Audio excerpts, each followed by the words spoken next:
हाय बच्चों, सभी को मेरे चैनल पर स्वागत करता हूँ। मेरे चैनल को सब्सक्राइब कीजिए और बेल आइकन को दबाइए, सभी नोटिफिकेशन पाइए और लाइक कीजिए और शेयर कीजिए।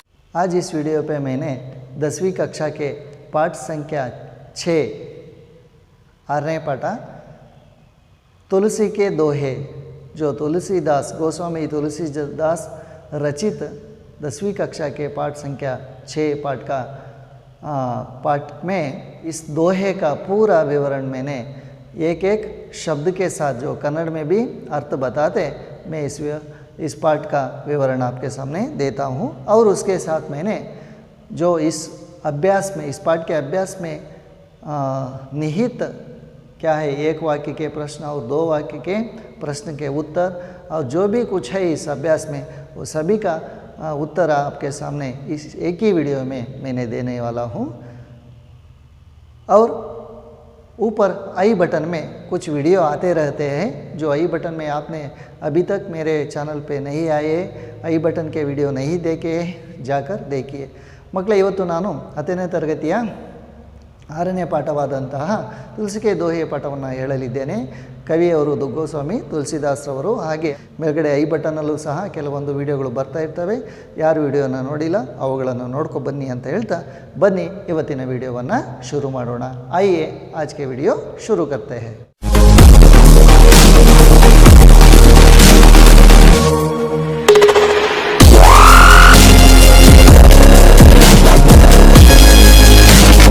कवि परिचय देखेंगे।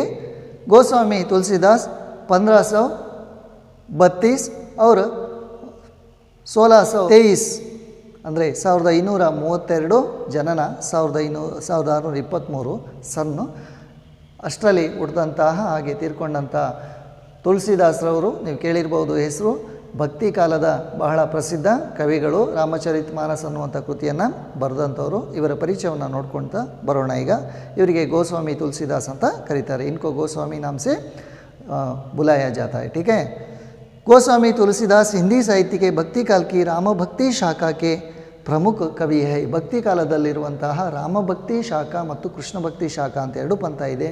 ಇವರು ರಾಮಭಕ್ತಿ ಶಾಖದ ಅಂದರೆ ರಾಮನ ಪದಗಳನ್ನು ಹಾಡಿದವರು ಹಾಗೆ ಸಾಹಿತ್ಯವನ್ನು ರಚನೆ ಮಾಡಿದವರು ತುಳಸಿದಾಸರವರು, ठीक है।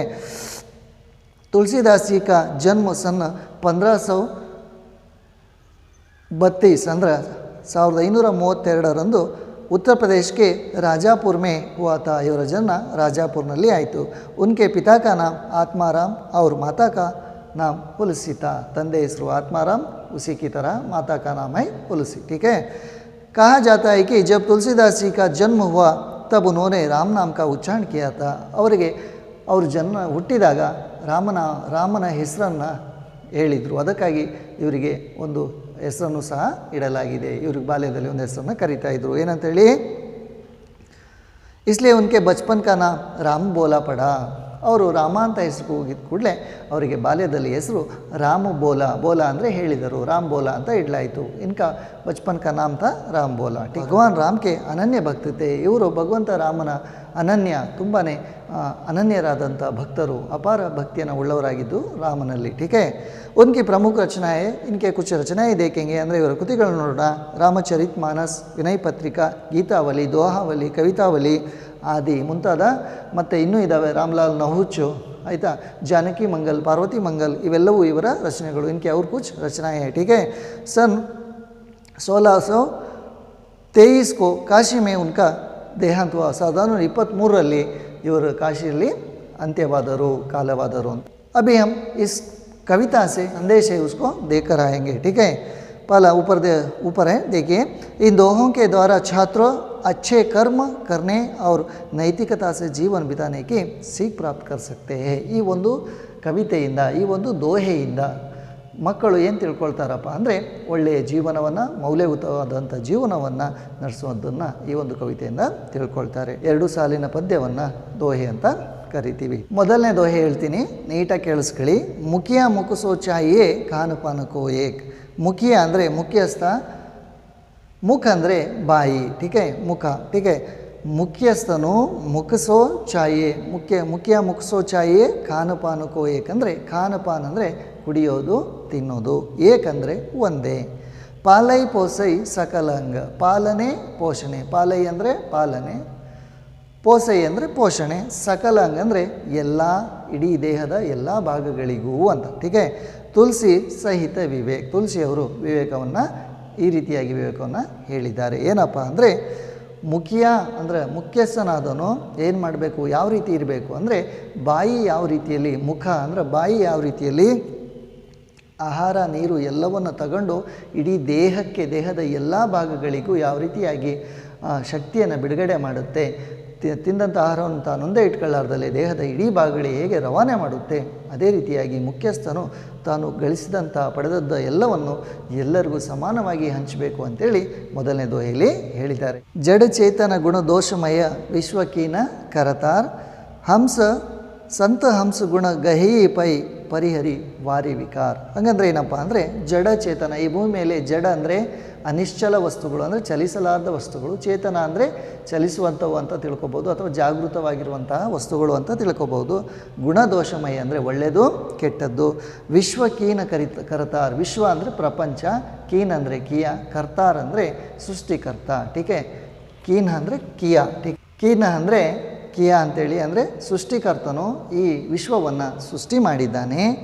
ಸಂತ ಹಂಸ, ಆಯಿತಾ, ಸಂತರು ಹಂಸದ ರೀತಿಯಲ್ಲಿರುವಂಥ ಸಂತ ಹಂಸ ಗುಣಗಹಯಿ ಪೈ ಪರಿಹರಿ ವಾರಿ ವಿಕಾರ. ಈ ಸಂತರು ಏನು ಸಾಧುಗಳಿದಾರಲ್ಲ, ಮೃದು ಸ್ವಭಾವದವ್ರು ಏನಿದ್ದಾರೆ, ಇವರು ಹಂಸದ ರೀತಿಯಲ್ಲಿ ಇರ್ತಾರೆ, ಹಂಸದ ಗುಣವನ್ನು ಹೊಂದಿರೋರಾಗಿರ್ತಾರೆ ಅಂತ ಹೇಳ್ತಾರೆ. ಏನಪ್ಪ, ಏನಂಗಂದರೆ ಪೈ ಅಂದರೆ ಹಾಲು, ಟೀಕೆ, ಗುಣ ಅಂದರೆ ಒಳ್ಳೆಯದು, ಟೀಕೆ, ಪರಿಹರಿ ಅಂದರೆ ತ್ಯಾಗನ ಅಂತ, ಪರಿಹರಿ ಅಂದರೆ ತ್ಯಾಗ, ತ್ಯಜಿಸುವಂಥ, ವಾರಿ ಅಂದರೆ ನೀರು, ವಿಕಾರ ಅಂದರೆ ಕೆಟ್ಟದ್ದು, ಟೀಕೆ, ಕೆಟ್ಟದ್ದು ಅಂಥೇಳಿ ಅವರೇನು ಹೇಳಿದ್ದಾರೆ ಇಲ್ಲಿ ಅಂದರೆ ಸಂತರು ಹಂಸರೂಪಿ ಗುಣವನ್ನು ಹೊಂದಿರ್ತಾರೆ. ಹಂಸ ಏನು ಮಾಡುತ್ತಪ್ಪ ಅಂದರೆ ಹಾಲನ್ನು ಕುಡಿಯುತ್ತೆ. ಹಂಸದ ಪ್ರಕಾರ ನೀರು ಕೆಟ್ಟದ್ದು, ಟೀಕೆ, ನೀರು ಅನ್ನೋದು ಕೆಟ್ಟದ್ದು, ನೀರನ್ನು ಬಿಟ್ಟು ಬರೀ ಹಾಲನ್ನು ಕುಡಿಯುತ್ತೆ, ಇದು ಹಂಸದ ವಿಶೇಷ ಗುಣ. ಈ ಸಾಧುಗಳು ಹಂಸರೂಪಿ ಗುಣವನ್ನು ಹೊಂದಿರ್ತಾರೆ ಅಂತಂದರೆ ಇದರರ್ಥ ಏನು, ಸಾಧುಗಳು ಹಾಲಿನಂಥ ಒಳ್ಳೆಯ ಅಂಶಗಳನ್ನು ಸ್ವೀಕರಿಸಿ ನೀರಿನಂಥ ಕೆಟ್ಟ ಗುಣವನ್ನು ಬಿಡ್ತಾರೆ. ಟೀಕೆ. ದಯಾ ಧರ್ಮಕ ಮೂಲ ಹೈ ಪಾಪ ಮೂಲ ಅಭಿಮಾನ್. ದಯಾ ಅಂದರೆ ದಯೆ ಧರ್ಮದ ಮೂಲ. ಪಾಪ ಮೂಲ ಅಭಿಮಾನ್, ಪಾಪ ಅನ್ನೋದು, ಪಾಪ ಅಂದರೆ ಕೆಟ್ಟದ್ದು, ಇನ್ನೊಬ್ಬರಿಗೆ ಕೆಟ್ಟದ್ದು ಬಯಸೋದು, ಇದು ಅಹಂಕಾರ, ಅಭಿಮಾನ ಅಂದರೆ ಅಹಂಕಾರ, ಇದು ಅಹಂಕಾರವನ್ನು ತೋರಿಸುತ್ತೆ. ತುಳಸಿ ದಯಾನ ಛಾಂಡಿಯೇ ಜಬ್ ಲಗ್ ಘಟ ಮೇ ಪ್ರಾಣ. ಘಟ ಅಂದರೆ ದೇಹ, ಟೀಕೆ, ಘಟ ಅಂದರೆ ದೇಹ. ಈ ದೇಹದಲ್ಲಿ ಎಲ್ಲಿವರೆಗೂ ಪ್ರಾಣ ಅಂದರೆ ಉಸಿರು ಇರುತ್ತೆ, ಪ್ರಾಣ ಅಂದರೆ ಉಸಿರು, ಪ್ರಾಣ ಇರುತ್ತೆ, ಅಲ್ಲಿವರೆಗೂ ನೀವು ದಯೆಯನ್ನು ಅಂದರೆ ಇನ್ನೊಬ್ಬರಿಗೆ ಅನುಕಂಪ ತೋರಿಸೋದನ್ನು, ಇನ್ನೊಬ್ರಿಗೋಸ್ಕರ ಒಳ್ಳೆಯದನ್ನು ಮಾಡೋದನ್ನು ಮರಿಬೇಡಿ. ಚಾಂಡಿಯೇ ಅಂದರೆ ತ್ಯಜಿಸು, ನ ಚಾಂಡಿಯೇ ಅಂದರೆ ತ್ಯಜಿಸಬೇಡಿ ಅಂಥೇಳಿ. ತುಳಸಿ ಸಾತಿ ವಿಪತ್ತಿಗೆ ವಿದ್ಯಾ ವಿನಯ್ ವಿವೇಕ್. ಟೀಕೆ. ತುಳಸಿಯವರು ಹೇಳ್ತಿದ್ದಾರೆ ಸಾತಿ ವಿಪತ್ತಿ ಅಂದರೆ ಆಪತ್ತು, ಸಂಕಟ, ಟೀಕೆ. ಸಾತಿ ಅಂದರೆ ಫ್ರೆಂಡ್ಸ್, ಗೆಳೆಯರು, ದೋಸ್ತ್, ಟೀಕೆ. ತುಳಸಿ ಸಾತಿ ವಿಪತ್ತಿಗೆ ವಿದ್ಯಾ ವಿನಯ್ ವಿವೇಕ್. ನಮ್ಮ ಗೆಳೆಯರು ಯಾರಪ್ಪ ಅಂದರೆ ವಿದ್ಯಾ ವಿನಯ ವಿವೇಕ, ಈ ಗುಣಗಳೇ ನಮ್ಮ ಗೆಳೆಯರು. ಯಾವಾಗ ವಿಪತ್ತಿಯ ಅಂದರೆ ಸಂಕಟದಲ್ಲಿ ಇವರೇ ನಮಗೆ ಗೆಳೆಯರು. ಸಾಹಸ ಸುಕೃತಿ ಸುಸತ್ಯ ವ್ರತ ರಾಮ ಭರೋಸೋ ಏಕ್. ರಾಮನ ಭರೋಸೆ ಅಂದರೆ ನಂಬಿಕೆ. ಯಾರು ರಾಮನ ಮೇಲೆ ನಂಬಿಕೆನೇ ಇಟ್ಕೊಂಡಿರ್ತಾರೆ ಅವ್ರು ಏನು ಮಾಡ್ತಾರೆ, ಸಾಹಸಿಗಳಾಗಿರ್ತಾರೆ, ಅಂದರೆ ಧೈರ್ಯಶಾಲಿಗಳಾಗಿರ್ತಾರೆ. ಸುಕೃತ್ವಾನ್ ಅಂದರೆ ಕೃತ್ ಅಂದರೆ ಕೆಲಸ, ಒಳ್ಳೆ ಕೆಲಸ ಆಗಿರ್ತಾರೆ. ಜೊತೆಗೆ ಸುಕೃತಿ ಒಳ್ಳೆಯ ಕೆಲಸವನ್ನು ಮಾಡ್ತಾರೆ. ಸುಸತ್ಯ ವ್ರತ ಅಂದರೆ ಒಳ್ಳೆಯ ಕೆಲಸದ ಪಾಲನೆಯನ್ನು ಮಾಡ್ತಾರೆ, ತಮ್ಮ ಕೆಲಸವನ್ನು ನಿಷ್ಠಾವಂತರಾಗಿ ಕೆಲಸವನ್ನು ಮಾಡ್ತಾರೆ ಅಂತ ಇದರ ಅರ್ಥ. ಟೀಕೆ. ರಾಮನಾಮ ಮನಿ ದೀಪಧರು. ರಾಮನಾಮ ಮನಿ ದೀಪ ಬರು, ರಾಮನಾಮ ಸ್ಮರಣೆ ಅಂತ ತಿಳ್ಕೊಳ್ಳಿ, ರಾಮನಾಮ ಜಪ, ಆಯಿತಾ. ರಾಮನ ನಾಮ ಸ್ಮರಣೆ, ರಾಮನಾಮ ಅಂತ ಹೇಳೋದು, ಟೀಕೆ, ರಾಮ್ ಅಂತ ಹೇಳೋದು. ಧರು, ರಾಮನಾಮ ದೀಪಧರು. ದೀಪ ಅಂದರೆ ಬಟ್ಲು, ದೀಯ ಅಂತಲೂ ಕರೀತಾರೆ, ಟೀಕೆ, ದೀಪದ ಹಣತೆ, ಟೀಕೆ. ಜೀಹ ಅಂದರೆ ನಾಲಿಗೆ. ನಮ್ಮ ನಾಲಿಗೆ ಮೇಲೆ ರಾಮನ ಸ್ಮರಣೆಯನ್ನು ಮಾಡ್ತಾ ಇದ್ದರೆ, ರಾಮನಾಮವನ್ನು ಜಪಿಸ್ತಾ ಇದ್ದರೆ, ಟೀಕೆ, ಏನಾಗುತ್ತೆ, ಒಳ್ಳೆಯದಾಗುತ್ತೆ, ಟೀಕೆ, ಮನಸ್ಸಿಗೆ ಒಳ್ಳೆಯದಾಗುತ್ತೆ, ಆಚೆನೂ ಒಳ್ಳೆಯದಾಗುತ್ತೆ ಅಂತ. ಅದೇ ರೀತಿಯಾಗಿ ಇನ್ನೊಂದು ಉದಾಹರಣೆ ಕೊಟ್ಟಿದ್ದಾರೆ. ಏನಪ್ಪ ಅಂದರೆ ದೀಪಧರು, ದೀಪವನ್ನು ಇಟ್ಟರೆ ಎಲ್ಲಿ, ದೇಹರಿ ಅಂದರೆ ಹೊಸಲು, ಟೀಕೆ ಮನೇಲಿ ಹೊಸಲು ಇರುತ್ತಲ್ಲ ಅಲ್ಲಿ. ದ್ವಾರ ಅಂದರೆ ಬಾಗಿಲು, ಬಾಗಿಲ ಬಳಿ ಇರುವ ಹೊಸಲೆ ಮೇಲೆ ದೀಪವನ್ನು ಇಟ್ಟರೆ ಏನಾಗುತ್ತೆ? ತುಳಸಿಯವ್ರು ಹೇಳ್ತಿದ್ದಾರೆ ಭೀತರ್ ಅವ್ರ ಬಾಹಿರ, ಅಂದರೆ ಭೀತರ್ ಅಂದರೆ ಒಳಗಡೆ, ಬಾಹರ್ ಅಂದರೆ ಹೊರಗೆ. ಒಳಗೂ ಮತ್ತು ಹೊರಗೂ ಅಂದರೆ ಆ ಹೊಸಲ ಮೇಲೆ ದೀಪ ಇಟ್ಟಾಗ ಮನೆಯ ಒಳಗೂ ಹಾಗೆ ಮನೆಯ ಹೊರಗೂ ಜೋ ಚಾಹಸಿ ಉಜಿಯಾ, ಚಾಹಸಿ ಅಂದ್ರೆ ನಾಲ್ಕು ಕಡೆ, ಉಜಿಯಾರ್ ಅಂದರೆ ಬೆಳಕು, ಟೀಕೆ. ಚಾಹಸಿ ಅಂದರೆ ನಾಲ್ಕು ಕಡೆ ಅಂದರೆ ಸುತ್ತಲೂ ಅಂತ ಹೇಳ್ಬೋದು, ಆಯಿತಾ. ಅಂದರೆ ಮನೆಯ ಒಳಗೂ ಮನೆಯ ಹೊರಗೂ ಹೇಗೆ ಹೊಸಲ ಮೇಲೆ ದೀಪ ಇಟ್ಟಾಗ ಬೆಳಕು ಬರುತ್ತೆ, ಅದೇ ರೀತಿಯಾಗಿ ನಾವು ನಾಲಿಗೆ ಮೇಲೆ ರಾಮನಾಮ ಸ್ಮರಣೆಯನ್ನು ಮಾಡಿದ್ರೆ ನಮ್ಮ ಮನಸ್ಸಿನ ಒಳಗೆ ಹಾಗೆ ಹೊರಗೆ ಅಂದರೆ ಅಂತರಂಗ ಶುದ್ಧಿ ಬಹಿರಂಗ ಶುದ್ಧಿ ಆಗುತ್ತೆ. ದೋಹೆಯ ಆಶಯ ಏನು ನೋಡ್ಕೊಬರೋಣ. ತುಳಸಿದಾಸ್ जीने इन दोहों में मुखिया के लक्षण, संत का स्वभाव आदि पर प्रकाश डाला है. ಈ ಒಂದು ದೋಹೆಯಲ್ಲಿ ತುಳಸಿದಾಸರವರು ದೋಹೆಯ ಲಕ್ಷಣ ಹಾಗೂ ಸಂತರ ಕೆಲವೊಂದು ಉದಾಹರಣೆಗಳನ್ನು ತಗೊಂಡು ನಮಗೆ ಒಂದಷ್ಟು ಒಳ್ಳೆಯ ಮೌಲ್ಯವನ್ನು ನೀಡಿದ್ರು. ಸಾಥಿ ಉನ್ನೋನೆ ದಯಾ ಧರ್ಮಕ ಮಹತ್ವ, ದಯೆ ಮತ್ತು ಧರ್ಮದ ಮಹತ್ವವನ್ನು ಹೇಳಿದ್ದಾರೆ. ಅಭಿಮಾನ ಅಹಂಕಾರ ಅಂದರೆ ಏನು ತಿಳಿಸಿದ್ದಾರೆ. ತ್ಯಾಗ ಅಂದರೆ ಏನು ಅಂತ ತಿಳಿಸಿದರು. ವಿವೇಕಯುತ ವ್ಯವಹಾರ ಹೇಗಿರಬೇಕು, ವಿವೇಕವಾದ ನಾವು ಜಾಣ್ಮೆಯಿಂದ ಹೇಗೆ ಕೆಲಸ ಮಾಡಬೇಕು ಅದನ್ನು ಒಂದೊಂದು ಉದಾಹರಣೆ ಮೂಲಕ ತಿಳಿಸ್ಕೊಟ್ರು.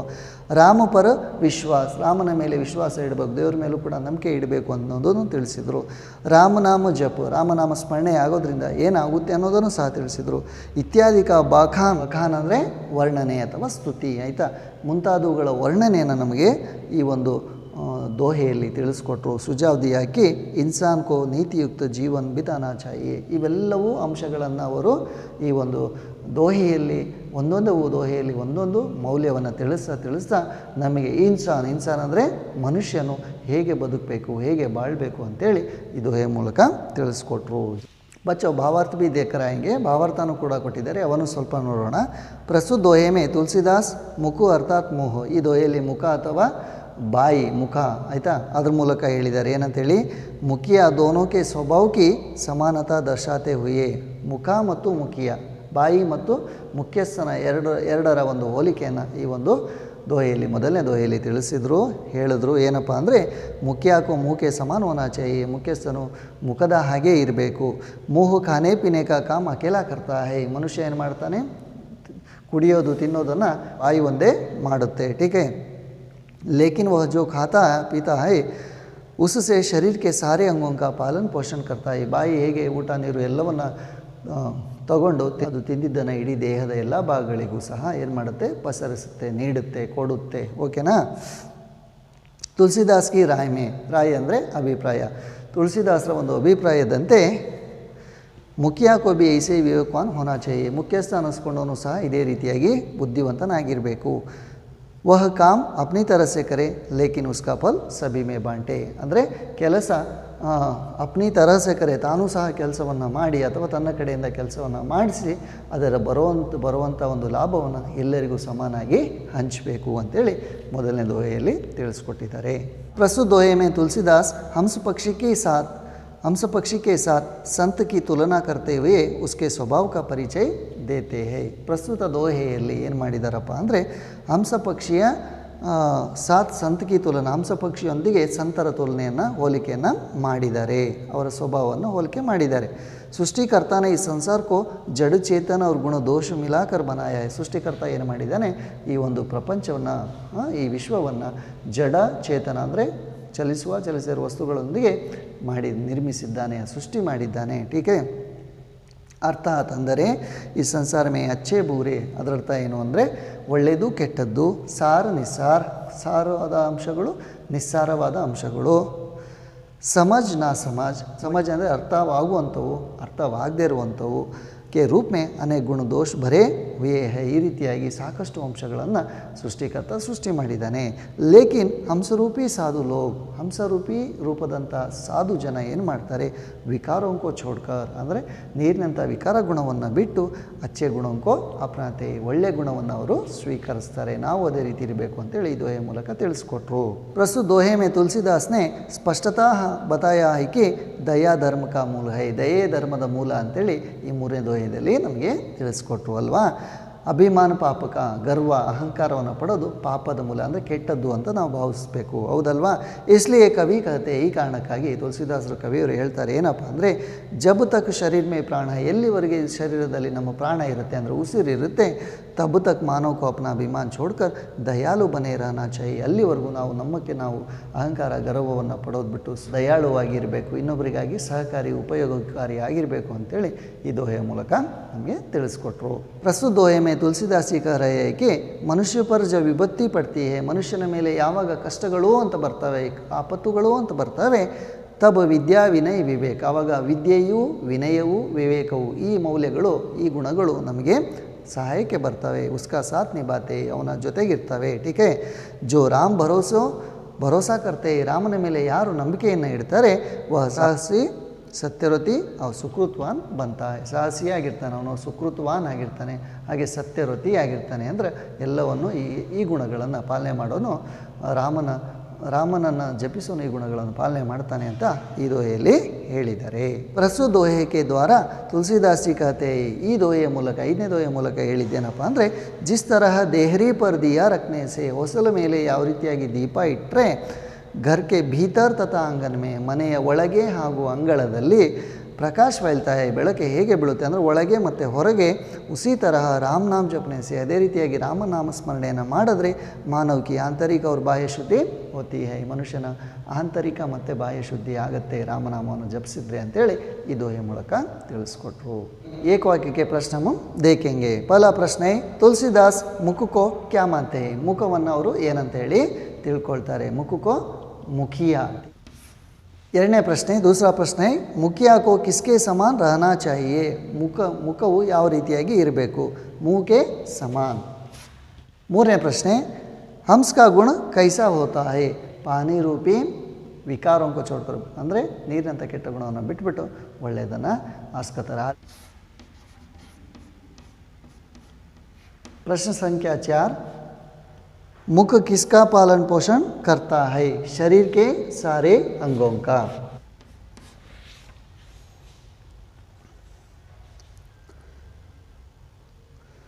प्रश्न संख्या 5, दया किसका मूल है, दया धर्म का मूल है. प्रश्न संख्या 6, तुलसीदास किस शाखा के कवि है, राम भक्ति शाखा के कवि है. 7वां प्रश्न, तुलसीदास के माता पिता का नाम क्या था, उनके माता का नाम तुलसी और पिता का नाम आत्माराम. ठीक है. 8वां प्रश्न, तुलसीदास के बचपन का नाम क्या था, राम बोला. पाप का मूल क्या है. 9वां प्रश्न, उसका उत्तर है अभिमान. प्रश्न संख्या 10, तुलसीदास के अनुसार विपत्ति के साथी कौन है, विद्या विनय विवेक. अभी हम 2-3 वाक्य के उत्तरों को देखकर आएंगे.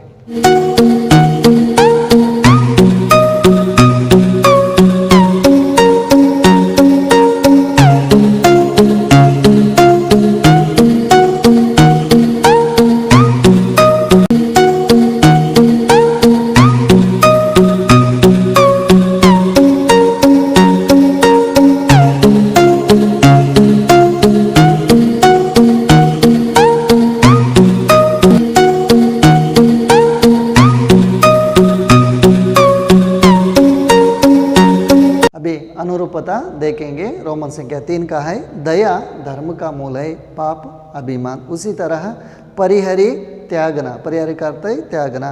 करतार कौन है, सृष्टिकर्ता. ठीक है. जीह जीभ होता है, जी मतलब जीभ. देहरी मतलब क्या होता है, दहलीज, जो हिंदी का और एक शब्द है. ठीक है. मैंने उत्तर लिख दिया हूँ बच्चों, आप लिख लीजिए. ठीक है. जो भावार्थ मैंने वीडियो बनाया हूँ उसको देखकर आप सभी आइए.